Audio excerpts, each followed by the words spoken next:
Thank you so much for joining us. I'm Jackie Ray, host of this wonderful series just for you if you are an entrepreneur, or if you're just a proud Edmontonian, you'll probably want to hang in for it as well. Crouch Chown is our sponsor, and today we're joined by Ashif Mawji, the managing partner of ScaleGood Fund and a seasoned entrepreneur, venture capitalist, philanthropist. Expertise he has gazillions comes, he oozes it. You are going to learn so much and get some good takeaways in this episode. He's going to share invaluable insights into what makes ventures thrive and how you can apply these lessons to accelerate your own journey. So welcome and thanks for coming on board with us. Well, thanks for having me.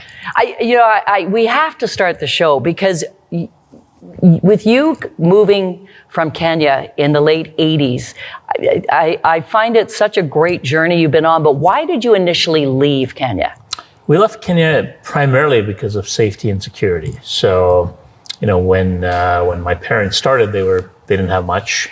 So they kind of built their careers up, and right before we left in 87, they'd built a really good living.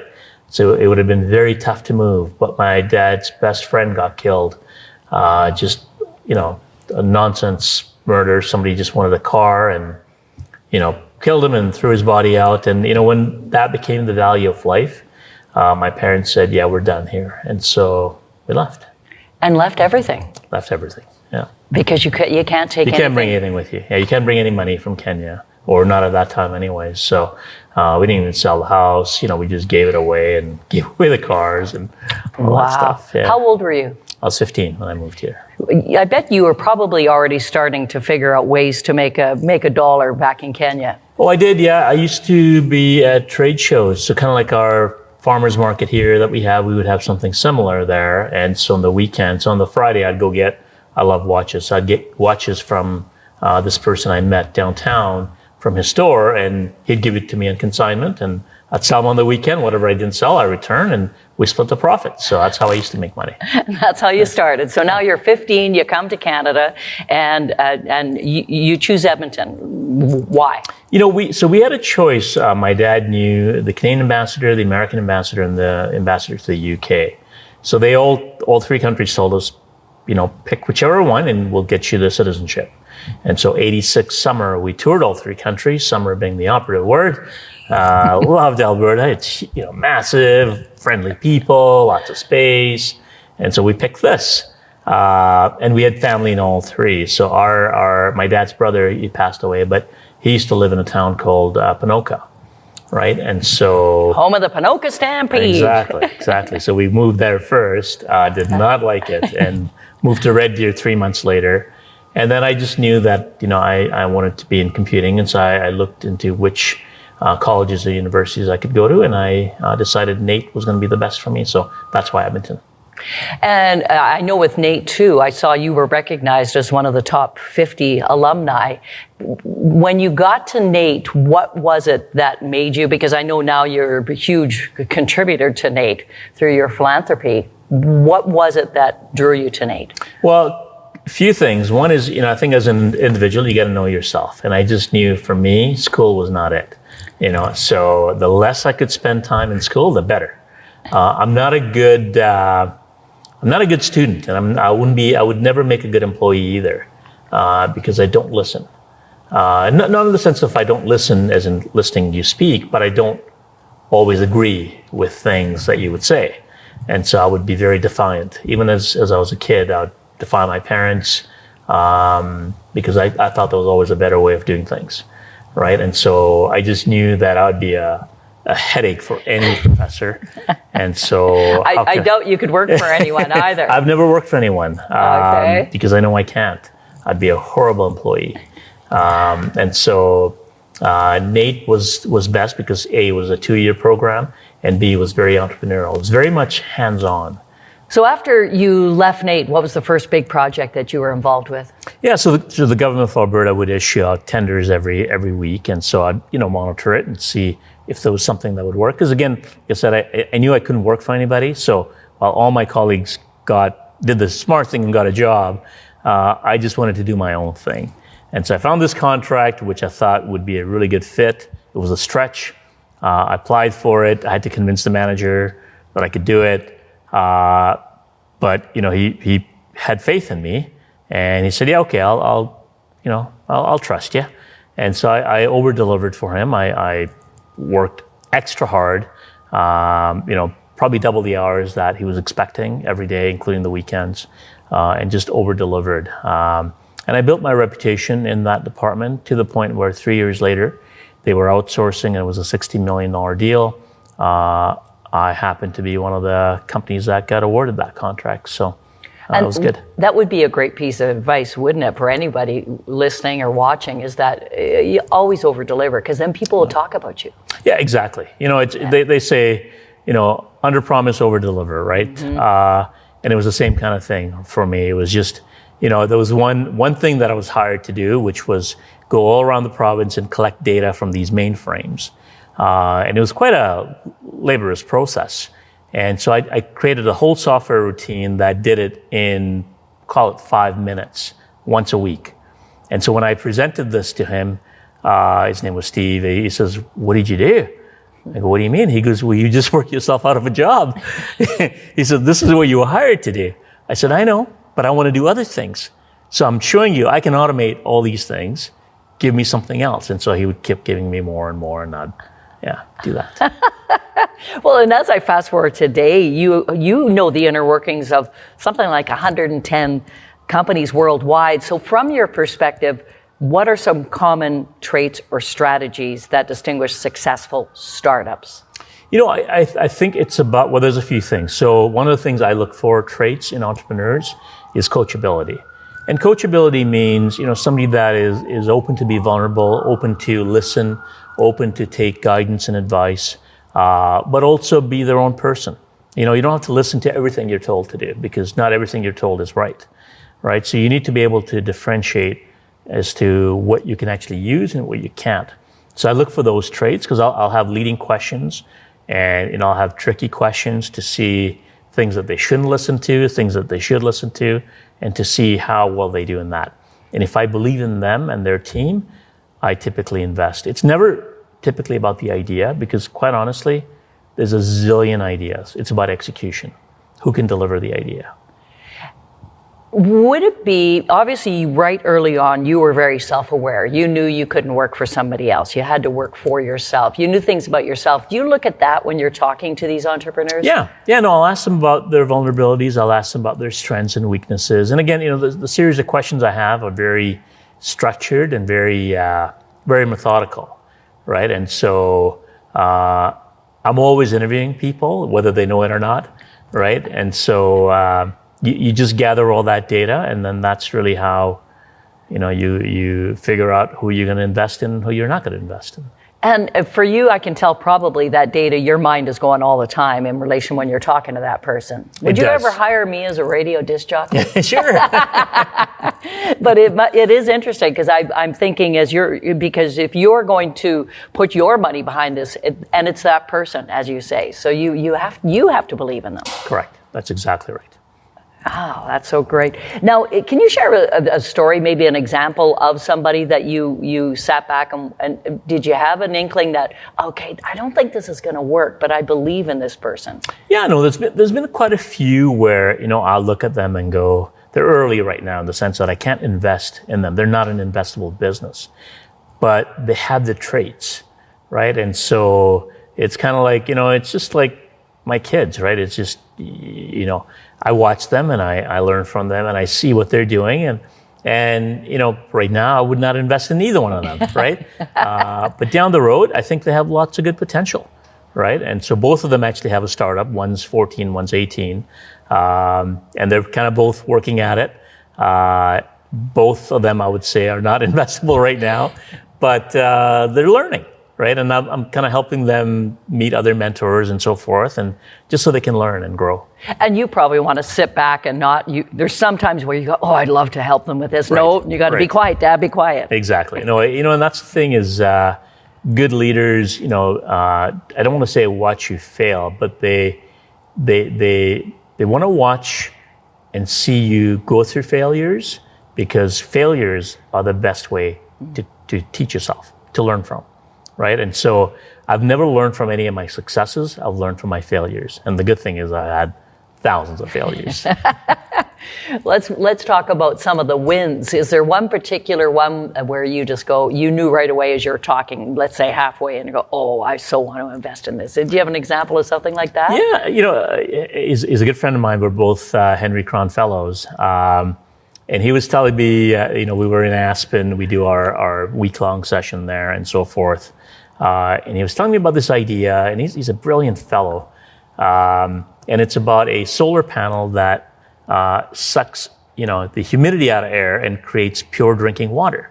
So it's a 4x8 sheet of panel, solar panel, and through this technology, literally takes, thinner and makes it into water.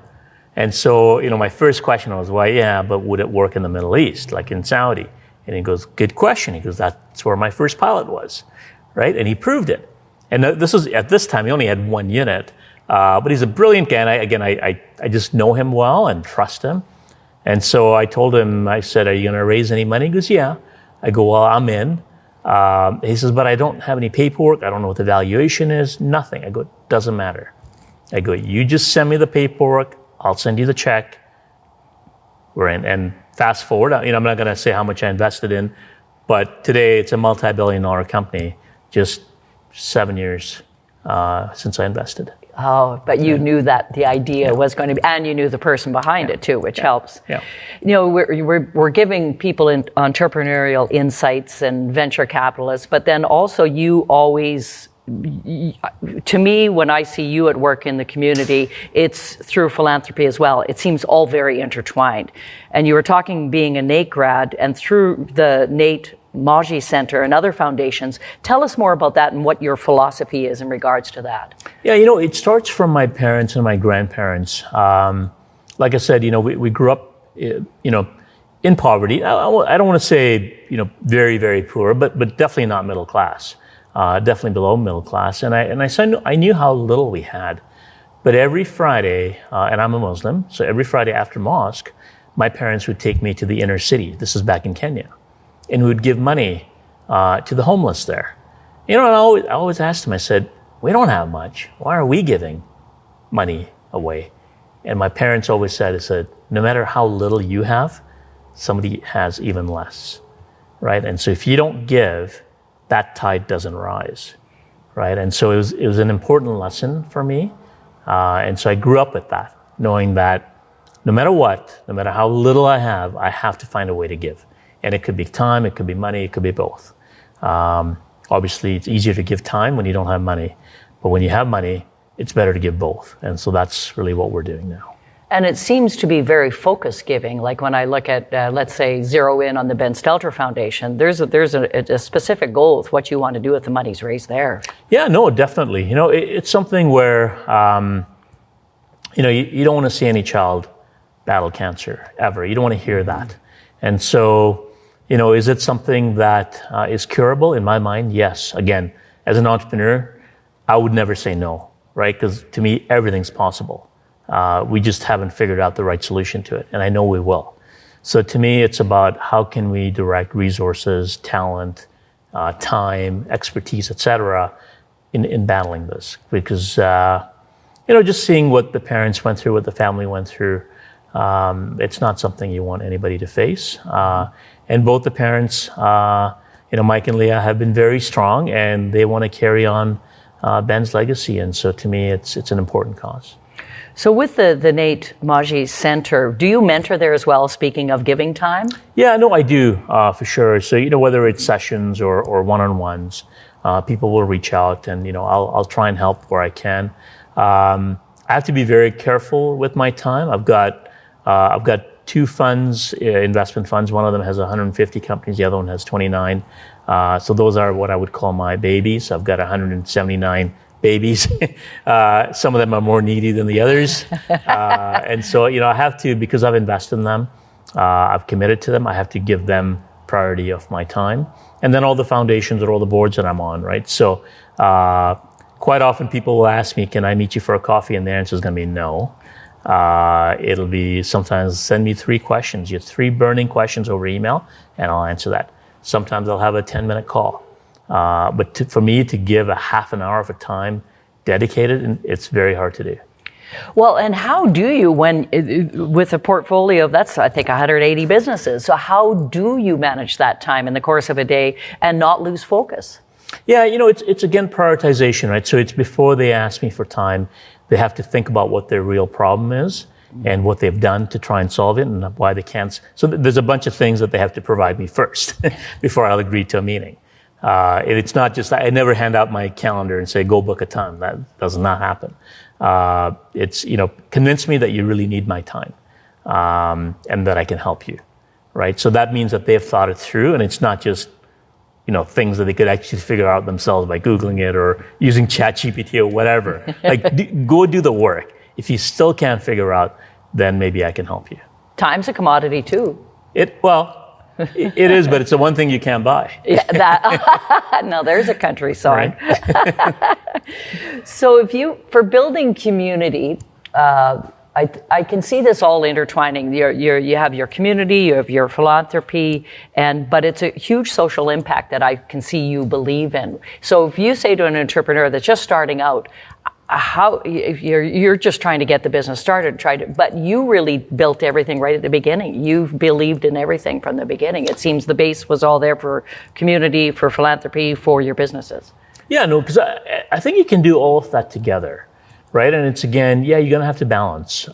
You can't give money until you've made money, right? So there's some things that come before the other, but they're not, mutually exclusive, meaning even when I was building my businesses up, I'd find ways to give back. Like I was one of the original board members for the Edmonton Oilers Community Foundation, or at NATE as well, or at Kids Cottage.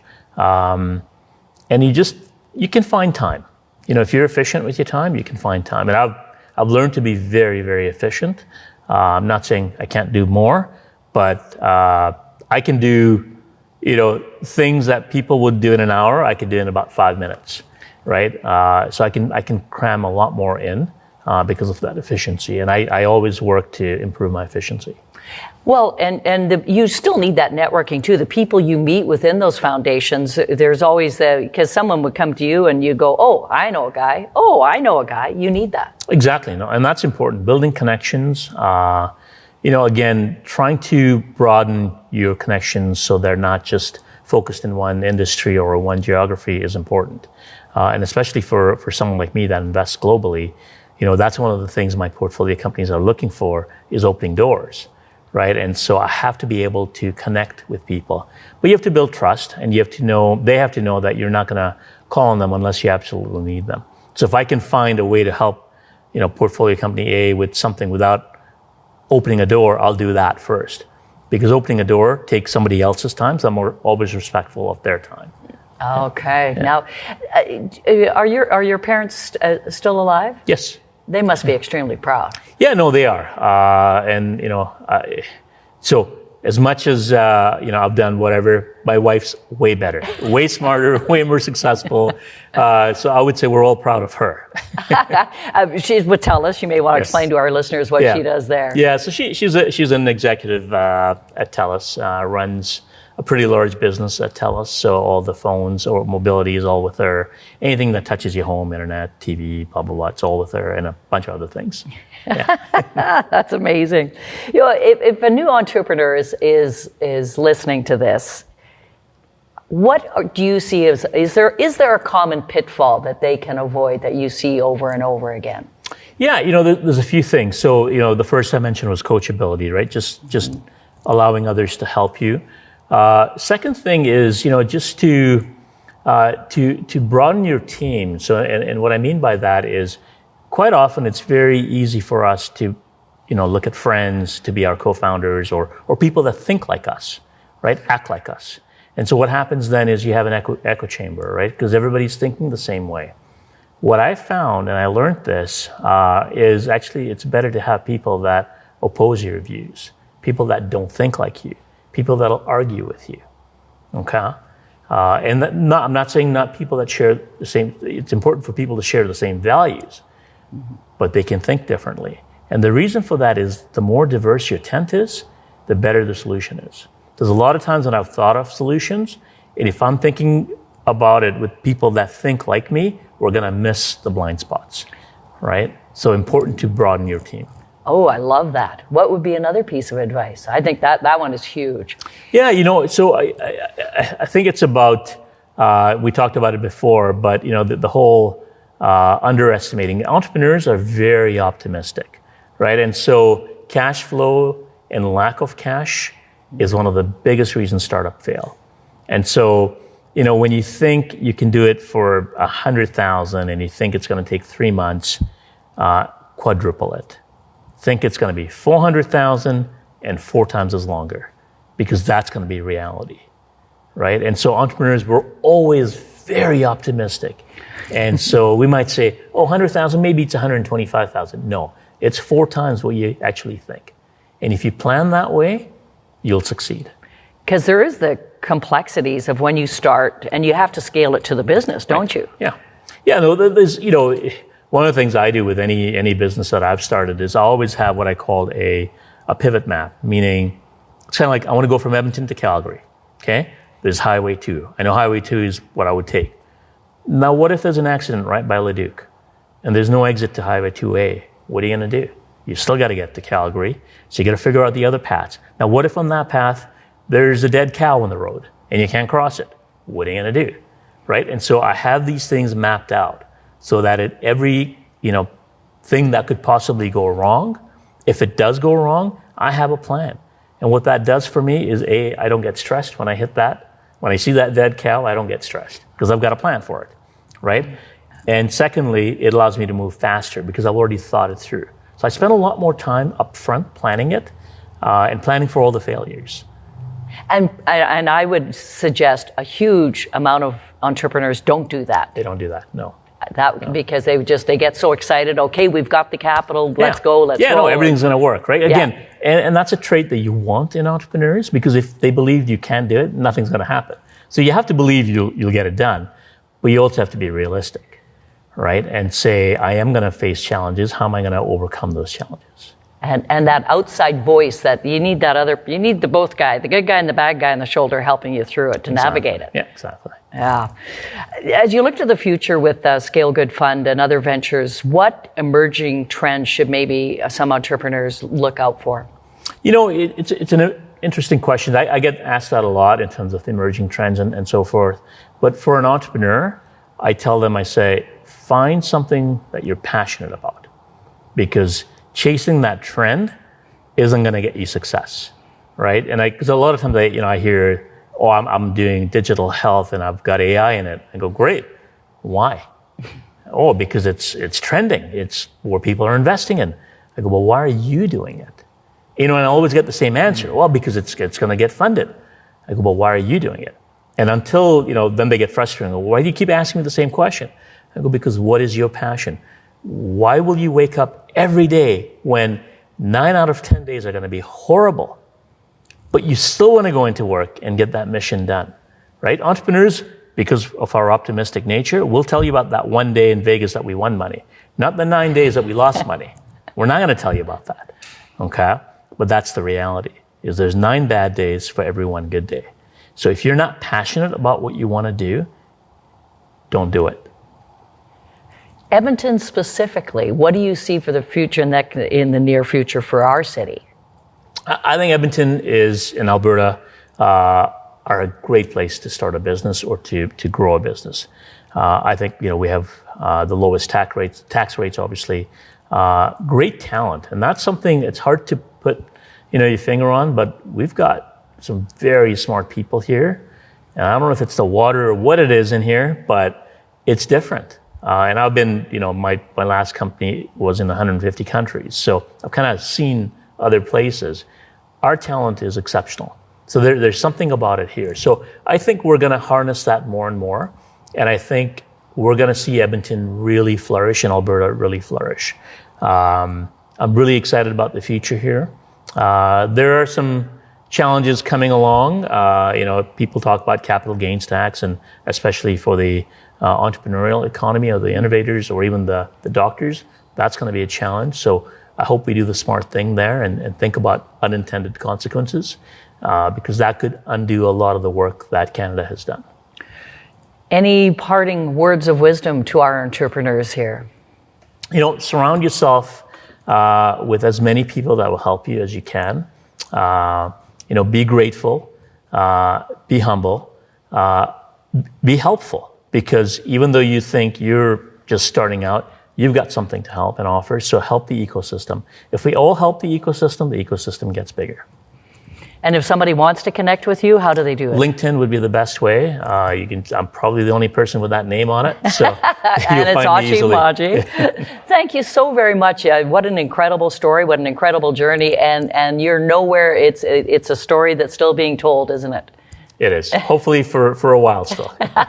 Thank you again. And thanks to Prowse Chown. The Early Days is brought to you by this wonderful company. In the world of entrepreneurship, the right support is invaluable. And Prowse Chown's array of services, resolving legal issues, disputes, to ensuring your business is legally sound, they are there for you. Check them out. Thank you again. What a pleasure. Thank you. All right.